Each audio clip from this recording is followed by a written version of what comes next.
Dalam video kali ini saya akan membahas satu isu tentang kenapa atau apa sebab banyak orang takut memulai sebuah usaha.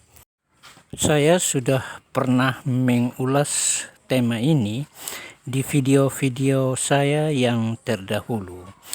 Tetapi kali ini saya mengulangi lagi yang mengatakan bahwa persoalan umum yang selalu dikemukakan adalah takut gagal dan resiko-resiko lainnya setelah membangun sebuah usaha, baik itu di bidang produksi atau di bidang jasa.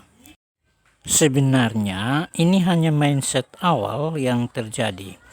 Bergerak saja dulu, memulai saja dulu, dan jika muncul kendala di tengah berjalannya sebuah usaha, yakin pasti bisa diperbaiki dan dibentuk lagi, yang pada akhirnya menjadi pengalaman yang bernilai tinggi bagi diri sendiri, bukan bagi orang lain, sebab yang dialami adalah diri sendiri.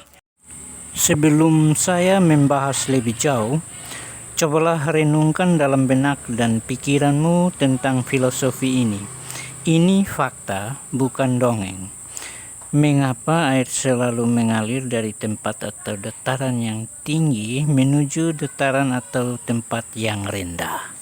Saudara, soal gagal atau berhasil atau sukses itu adalah sebuah proses yang akan dialami oleh seseorang. Apapun jalan hidup yang saudara ingin tempuh, semua penuh risiko melalui satu proses. Seperti menambang emas. Emas pada saat ditambang bukan langsung jadi anting atau cincin atau gelang. Perlu proses yang panjang baru mendapatkan satu gelang atau satu anting. Tidak gampang, semua butuh proses. Seperti yang saya pernah ceritakan pada video-video saya terdahulu, bahwa saya memulai usaha itu masih sendiri atau masih single dan belum berkeluarga, sehingga beban hidup hanyalah bagi diri sendiri. Maka dari sini atau inilah yang saya mengajak orang untuk berbisnis pada saat usia masih muda, dalam pengertian belum berkeluarga. Jika sudah berkeluarga, maka betapa sulitnya menyatukan dua macam pola pikir yang berbeda dengan asal latar belakang hidup yang tidak sama. Saya tidak punya pengalaman ini, sehingga sulit bagi saya memberi gambarannya. Ada banyak faktor yang membuat orang itu takut membangun usaha. Setelah melalui beberapa pengamatan dan pengalaman serta berbagi informasi dengan teman-teman sejawat atau seumuran, faktor yang pertama sekali dialami adalah belum ada niat atau tidak punya niat untuk membangun bisnis. Dan yang kedua adalah merasa nyaman bekerja pada perusahaan orang lain, walaupun income atau pendapatannya pas-pasan saja. Kita akan banyak membahas hal ini karena ini adalah pemicu orang tidak suka membangun usaha. Dan yang ketiga adalah banyak mendengar cerita orang lain tentang gagal berusaha. Yang keempat adalah keluarga tidak mendukung. Yang kelima merasa sendiri dan tidak punya kongsi. Itu juga termasuk persoalan yang sangat berat. Dan yang keenam itu masalah klasik sebenarnya, yaitu tidak punya modal. Yang ketujuh, taruhan atau saingannya banyak sekali. Yang kedelapan, belum berpengalaman atau masih muda sekali. Justru ini yang saya harapkan, yang belum berpengalaman ini yang saya harapkan untuk memulainya. Karena kalau mau harap untuk berpengalaman baru berusaha agak sulit sedikit. Dan yang kesembilan, tidak punya ilmu ekonomi. Ini tidak menjadi kendala sebenarnya, tapi banyak orang yang mengatakan ini merupakan satu kendala. Dan yang ke-10, tidak bisa berhitung. Ini gampang diatasi jika saudara menguasai program Excel. Ya dibuatlah planningnya di satu file tertentu, cara menghitung untung ruginya, sehingga saudara tidak jalan dalam kegelapan tapi jalan dalam satu panduan yang jelas. Saya ingin membagi pendapat saya tentang yang tidak punya niat untuk membangun usaha. Banyak generasi muda yang seumuran saya zaman itu yang hidup dari keluarga yang mapan atau berkelebihan karena bapak atau ayahnya atau ibunya berstatus sebagai aparatur sipil negara dan punya jabatan.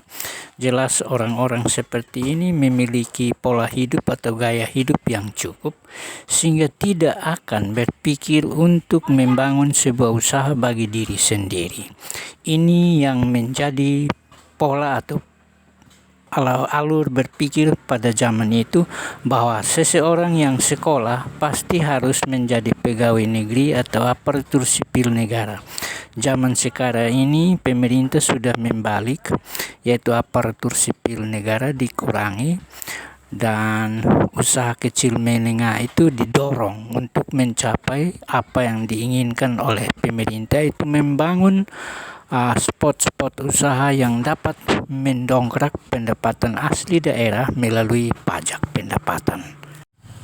Masalah yang kedua adalah merasa nyaman bekerja pada perusahaan orang lain walaupun income-nya pas-pasan.